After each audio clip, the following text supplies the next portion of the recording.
وعلى آل سيدنا مولانا محمد اللهم صل على سيدنا مولانا محمد وعلى آل سيدنا مولانا برادران ইসলাম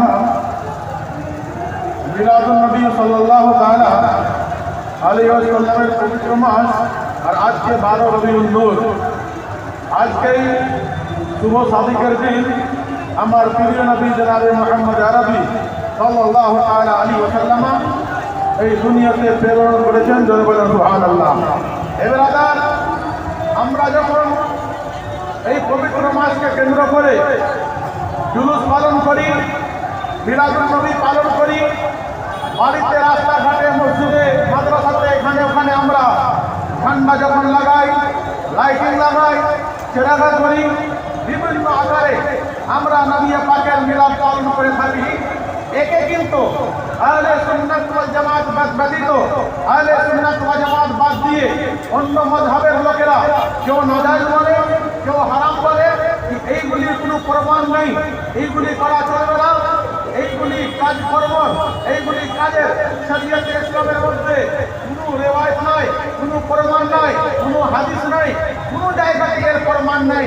আজকে আপনাদের সম্মুখে দাঁড়িয়ে আমি এই কথা প্রমাণ করার চেষ্টা করব। সুন্নি মুসলমান, জান্নাতি মুসলমান নবী পাকের মুহাব্বতের আগমনের খুশিতে ঝান্ডা যে লাগায় এর প্রমাণ আছে কিনা, লাইটিং লাগায় এর প্রমাণ আছে কিনা, মিলাদুন নবী পালন করা এটা জায়েজ কি জায়েজ নয়।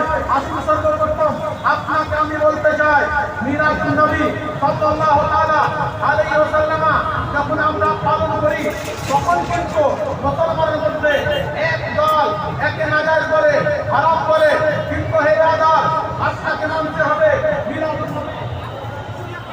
মিলাদুন নবী সাল্লাল্লাহু তাআলা আলাইহি ওয়াসাল্লাম এই শব্দটা আজকে নতুন আবিষ্কার করা হয়নি। মিলাদুন নবী শব্দটা আজকে নতুন আবিষ্কার করা হয়নি। আজ থেকে মোটামুটি আপনারে 1200 বছর পূর্বে হযরতে আবু ঈসা ইমামে তিরমিজি রাহমাতুল্লাহি তাআলা আলাইহি একখানা হাদিসে পাক লিখেছেন, যে হাদিসের নাম হলো তিরমিজি শরীফ অর্থাৎ জামে তিরমিজি।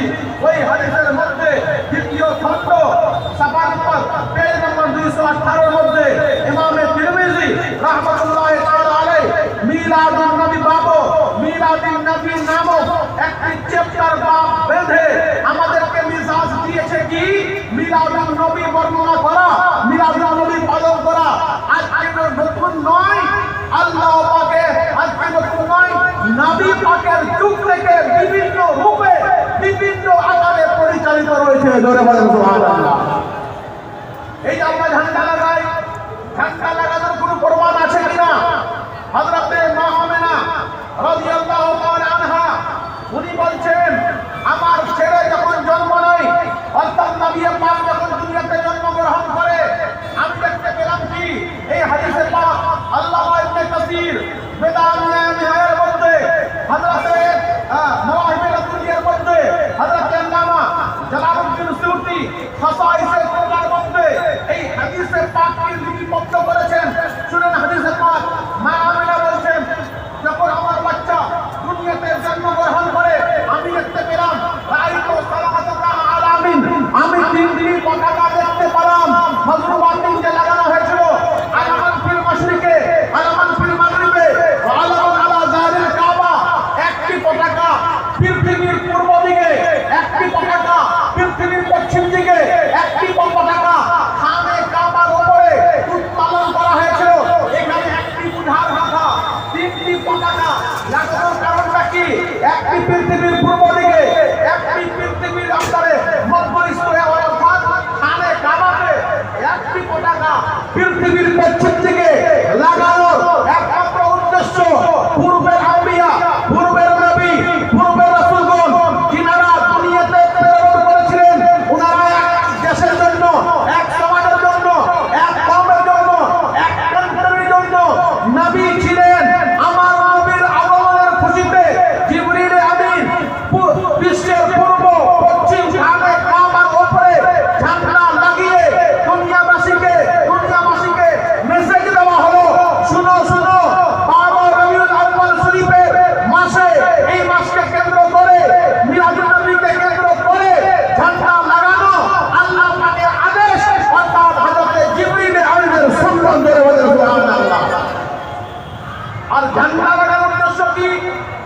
একটা ঝান্ডা এক দেশের ঝান্ডা এক দেশে লাগে, ইন্ডিয়ার ঝান্ডা ইন্ডিয়াতে লাগে, অন্য দেশে লাগে না।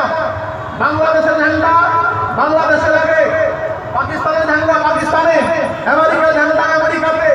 যেই কান্ট্রির যেই দেশের যে ঝান্ডা, ওই ঝান্ডা কিন্তু ওই দেশে লাগে, ওই পতাকা ওই দেশে লাগে, অন্য দেশে লাগে না। জিবরিল আমিন বিশ্বের পূর্বে, বিশ্বের মধ্যস্থে এবং বিশ্বের পশ্চিম দিকে ঝান্ডা লাগিয়ে দুনিয়াবাসীকে মেসেজ দেওয়া হলো, আমার প্রিয় নবী জনাবে মুহাম্মদ আরবি সাল্লাল্লাহু তাআলা আলাইহি ওয়াসাল্লামের শরীয়ত সারা বিশ্বের জন্য আছে এবং নবী পাক সারা বিশ্বের জন্য দয়াশীল হয়ে এসেছেন। সুবহানাল্লাহ। তো বুঝা গেল কি ঝান্ডা উত্তোলন করা, ঝান্ডা লাগা রবিউল আউয়াল শরীফের মাসে বাড়িতে হোক, গাড়িতে হোক, মসজিদে হোক, মাদ্রাসাতে হোক, এটা কিন্তু হাদিস থেকে প্রমাণিত। আপনি যদি কোনো ব্যক্তিকে নাজায়েজ বলে, কোনো ব্যক্তি যদি একে হারাম বলে, তাকে প্রয়োজন হারাম হওয়ার জন্য, হাদিসের প্রয়োজন হারাম হওয়ার জন্য, নাসে কোরআনের প্রয়োজন। ঝান্ডা লাগানো হারাম কোথায় থেকে আছে কোরআনের মধ্যে? ঝান্ডা লাগানো হারাম কোথায় থেকে আছে হাদিসের মধ্যে? সে আপনার একটা হাদিস তো আপনি পাবেন, কোনো হাদিসের মধ্যে কোনো মায়ের লালের ক্ষমতা নেই প্রমাণ করতে পারে এই ঝান্ডা লাগানো হারাম।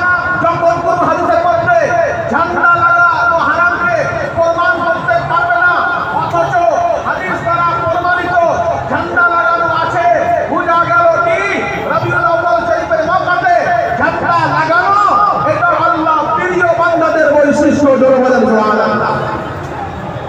আমরা আলোকিত করি, লাইটিং করি, নানান ভাবে আমরা সাজাই, ছোট ছোট বল লাইট আমরা লাগাই, এর কোনো প্রমাণ আছে কিনা? এবার মনে রাখতে হবে কথা, এটা অত্যন্ত বিদায় অন্যায়ের মধ্যে হাদিসে পাক রয়েছে। আমার নবী যখন যে রাত দুনিয়াতে জন্মগ্রহণ করেছিলেন, ওই রাতের সম্পর্কে হাদিসের মধ্যে লিপিবদ্ধ রয়েছে। আল্লাহ তাবারক ওয়া তাআলা আপনারে তারাকে, আসমানের তারাকে আল্লাহ জমিনের নিকটে করে দিয়েছিলেন। আর নবী বর্ণনা করছে, আমি দেখতে পেলাম ওই রাত নবী পাকের মায়ের বাড়িতে আমি ছিলাম, আমি দেখতে পেলাম কি তারা আল্লাহ পাক জমিনের এমন কাছে করে দিয়েছে, এমন কাছে করে দিয়েছে, মনে হচ্ছে এই তারা জমিনের উপরে পড়ে যাবে। বুঝা গেল কি আল্লাহ জমিনের নিকটে তারাকে পাঠিয়ে দুনিয়াবাসীকে মেসেজ দেওয়া হলো আল্লাহর পক্ষ থেকে নবী পাকের আগমনে বাড়িকে আলোকিত করা, লাইটের মাধ্যমে, বিভিন্ন আলোর মাধ্যমে। এটা হলো আল্লাহ তাবারক ওয়া তাআলার সুন্দর চরিত্র এবং সুন্নাত। সুবহানাল্লাহ। ব্রাদার ইসলাম,